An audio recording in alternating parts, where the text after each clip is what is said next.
శోభకృత నామ సంవత్సరం శిశిర ఋతువు మాఘమాసం బహుళపక్షం ధనిష్టా నక్షత్రం త్రయోదశి శుక్రవారం లింగోద్భవమూర్తిగా శివుడు తన తత్వాన్ని తెలియచేసిన రాత్రి శివరాత్రి.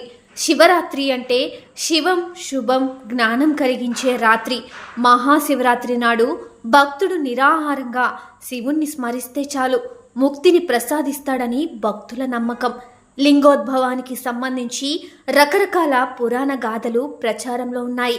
ఈ పర్వదినాన వాడవాడలా ప్రతి శివాలయంలో విశేష పూజలు అభిషేకాలు జరుగుతాయి.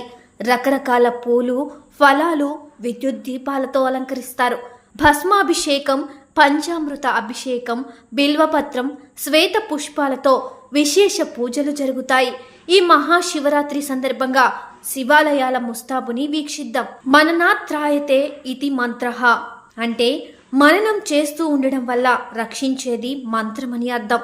మననం అంటే మంత్రాన్ని పదే పదే వల్లె వేసుకోవడం, మంత్రాన్ని స్మరించుకోవడం కూడా మననమే. ఇదిగో మనల్ని మనం రక్షించుకునేందుకు ఆపై శుభాన్ని పొందేందుకు మనం మననం చేయాల్సిన ఒక శంకర మంత్రం ఇది. రండి మననం చేసుకుంటూ ఉందాం. ఓం హౌం ఓం ఝూం సహ భూర్భువః సువః త్వయమకం యాజమహే సుగన్నితం పుష్టివర్ధనం ఉర్వారుకమివ బంధనాత్ మృత్యోరుక్ష్మియమామృతాత్ భూర్భువస్సువరోయ్ ఝూం సహ హౌం ఓం.